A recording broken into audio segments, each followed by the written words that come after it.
बघा स्वाध्याय 10.2 है ना, गणित स्वाध्याय 10.2 त्यातला प्रश्न कितवा? तिसरा प्रश्न आहे ना. पहिले 2 प्रश्न सोडवले होते. प्रश्न तिसरा काय आहे? अलीनं 100 सेमी लांबीच्या तारेचा एक काटकोन चौकोन बनवला. या काटकोन चौकोनाचा कमाल क्षेत्रफळ किती असू शकेल? आता ही तार आहे असं समजा. आता बोलला का कोणी की 100 सेमी तारेची लांबी असणारी काटकोन बनवला, काटकोन चौकोन बनवला. काटकोन चौकोन म्हणजे काय हो? काटकोन चौकोन म्हणजे काय? हा, काटकोन चौकोनाचं दुसरं नाव आयत आहे. काटकोन चौकोनाला आयत म्हणतात. काटकोन चौकोनाला काय म्हणायचं? आयत बनवला. पुढे काय म्हणताय? या काटकोन चौकोनाचं कमाल क्षेत्रफळ किती असू शकेल? आता मला सांगा, ही तारेची लांबी किती आहे? 100. तारेची लांबी किती आहे? 100 सेंटीमीटर आहे. ही तारेची लांबी होती म्हणजे काय होत आहे? ही तारेची लांबी आहे म्हणजे हिथं आपण काय तार अशी दुमडली, परत अशी आणली, परत अशी आणली, परत अशी इथं चिटकावली, म्हणजे काटकोन चौकोन म्हणजे आयत तयार झाला. म्हणजे ही जी आहे का नाही, ही 100 सेंटीमीटर आहे. तार कमी जास्त झाली का? नाही. म्हणजे ही बाजूची लांबी दिली म्हणजे आयताचं काय दिले आपल्याला? परिमिती दिली. आयताची काय आहे? परिमिती आहे. मग आपण म्हणणार आयताची परिमिती आपल्याकडे दिली 100 सेमी. मग आयताची परिमिती काय होती? सूत्र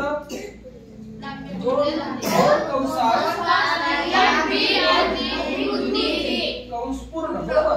2 कंसात लांबी अधिक रुंदी कंस पूर्ण.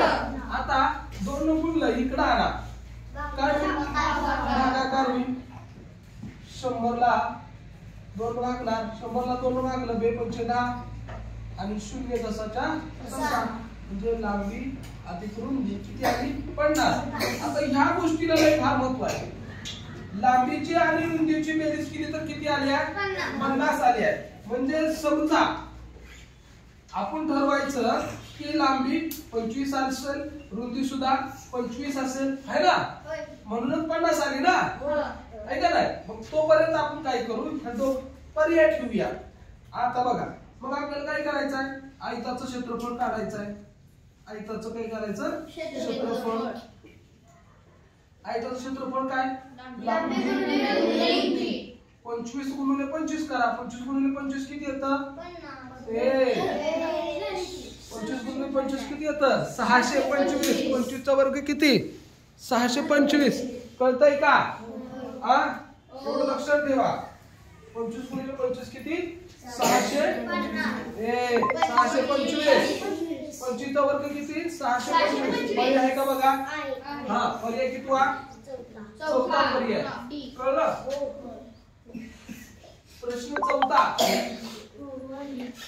एका चौरसाकृतीत जमिनीच्या तुकड्यांची परिमिती 160 मीटर आहे, तर त्याचं क्षेत्रफळ किती? काय म्हणाले? एका चौरसाकृती ही असेल चौरसाकृती जमिनीचा तुकडा आणि त्याची परिमिती किती आहे? याची परिमिती याची परिमिती 160 मीटर आहे, है ना? ह्याची परिमिती 160 मीटर आहे. आणि पुढे म्हणताय त्याचं क्षेत्रफळ किती? पहिल्यांदा काय करावं लागेल? परिमिती. चौरसाचं परिमिती सूत्र काढायचं म्हणजे आपल्याला बाजू येते. चौरसाची परिमिती बरोबर काय सूत्र आहे? 4 गुणिले बाजू. 4 गुणिले बाजू. परिमिती किती? 160. 4 गुणिले बाजू. आता काय करू सांगा? हा, 4 ला इकडे उचलून आणायचं. 4 नाही तर गुणलंय, 4 इकडे आलं तर काय भागाकार होणार. आणि मग आपण भागणार म्हणजे आपली बाजू येणार. बघा 4 1 4, 4 चौक 16, 0 जसाच्या तसा खाली. बाजू किती आली? 40. आपल्याला काय विचारलंय? तर चौरसाचं क्षेत्रफळ विचारलंय का नाही? त्या चौरसाकृती जमिनीचं भूमीचं क्षेत्रफळ विचारलंय. मग आपण म्हणायचं चौरसाचं क्षेत्रफळ. चौरसाचं क्षेत्रफळ काय? बाजू गुणिले बाजू. 40 गुणिले 40 करणार. 40 बघा 2 शून्य 10 40 चौक 16. 1600 चौरस मीटर हे उत्तर येणार. 1600 चौरस मीटर. कारण परिमिती पण कधी दिली होती?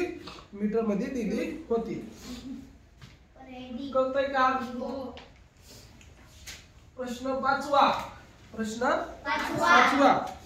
9 मीटर लांबी, 2 मीटर रुंदी आणि 5 मीटर आणि 5 सेमी उंची असलेल्या झाकणाशिवाय उघड्या डब्याच्या पत्र्याचं एकूण पृष्ठफळ किती असेल? हा प्रश्न फार महत्वाचा आहे. बघा काय म्हणतात माहितीये का? इष्टिकाचिती म्हणजे आयत आहे ना. ही इष्टिकाचिती आहे. वीट म्हणजे इष्टिकाचिती. ह्या इष्टिकाचितीची लांबी 2 मीटर, लांबी 9 मीटर, रुंदी 2 मीटर आणि उंची किती? 50 सेमी. इथं सेमी. आता सगळं बघा, ही मीटर मध्ये आहे, ही मीटर मध्ये आहे, ही सेमी मध्ये आहे. आपण फक्त काय करू? सेमी मध्ये 50 सेमीचं मीटर मध्ये रूपांतर करू. 50 सेमी मध्ये गेलं तर काय होणार? 0.5 मीटर होणार. कळलं का? 1 मीटर म्हणजे 100 सेमी. मग अर्धा मीटर म्हणजे 0.5 मीटर आहे ना. म्हणून आपण असं लिहिलं. आता इथे एक सूत्र आपल्याला माहिती पाहिजे. आता इथं काय? लांबी आपल्याला 9 आहे, रुंदी 2 आहे, उंची 0.5 आणि हे सगळ्यांची एकक काय आहे? मीटर आणि मीटर. इथं सेमी मध्ये होतं ते मीटर मध्ये आणलं. कळालं का? आपण रूपांतर केलंय. कळतंय? आता तुम्हाला हे जर लवकर नाही समजलं असं करा. 1 मीटर बरोबर किती? 100 सेमी आहे ना. आता अर्धा मीटर करायचं असेल तर ह्या दोन इथं बाजूला हे इकडं आणा. काय होईल? तसं नाही होणार. काय करायचं? आपल्याला काय करायचंय? 50 करायचं आहे ना. बघा आपल्याला कसं करावं लागेल बघा.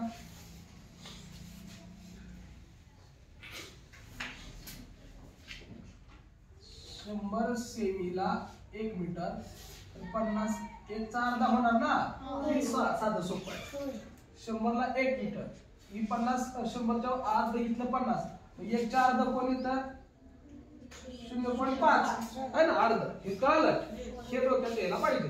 आता आपल्याला इथं इष्टिकाचितीचे एकूण पृष्ठफळ काढावं लागणार. हे सूत्र जरा पाठ करून ठेवायचं. इष्टिकाचितीचे एकूण पृष्ठफळ हे सूत्र आहे बरं का. इष्टिकाचितीचं एकूण पृष्ठफळ बरोबर 2 कंसात लांबी अधिक रुंदी,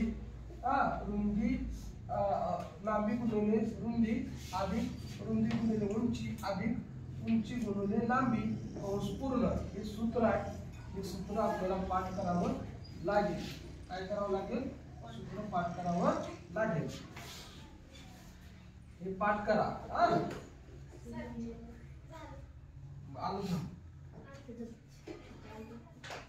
यल किती आहे? 9. त्यांच्यामध्ये यल गुणिले बी यल बी म्हणजे काय? यल गुणिले बी आहे. बी गुणिले एच म्हणजे बी गुणिले एच. एच गुणिले एच यल म्हणजे काय? एच गुणिले यल. कळतंय का?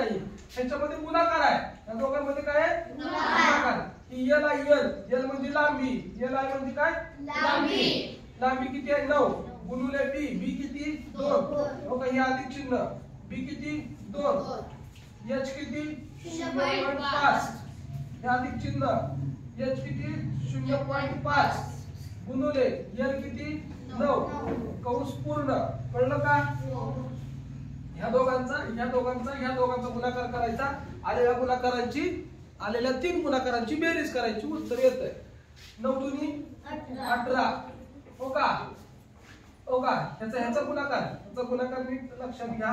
मी इथं करतो तोपर्यंत 0.5 गुणिले 2 बे पंचे 10 ह्याचा गेला 1 बे 2 गुणिले 0 0 एक अशी एक आहे असा 1.0 पॉईंट नंतर 0 आहे घेऊ का ती नाही एकच आहे ह्याचा गुणाकार किती 1 अधिक ह्याचा गुणाकार बघा 0.5 गुणिले 9 9 5 45 ह्याचा गेला 4 9 गुणिले 0 0 4 जसा तसा एक अंक सोडून पॉईंट एक अंक सोडून पॉईंट ह्याचा किती आला 4.5 कंस पूर्ण आता या ठिकाणचे काय करायचे हो बेरीज 18 आणि 1 19 आहे ना 19 आणि 4.5 तुमची बेरीज करायची बरोबर पॉईंट वर देऊ इथे 0 घेऊ पॉईंट खाली पॉईंट 0.5 5 9 आणि 4 13 गेला 1 आणि 1 2 आता बेरीज केली कंस निघून गेला काय येणार यांच्यामध्ये गुणाकार आहे हा हे लक्षात ठेवायचं 23.5 बघा ह्याचा गुणाकार करा ह्याचा गुणाकार इथे करतो 23.5 ला 2 ने गुणतो बे पंचे 10 ह्याचा गेला 1 बे 6 1 6 हा आणि बे 4 एक अंक सोडून पॉईंट 47.0 मग आपण काय घेणार 47 घेणार कळतंय हे सोपं आहे लिहा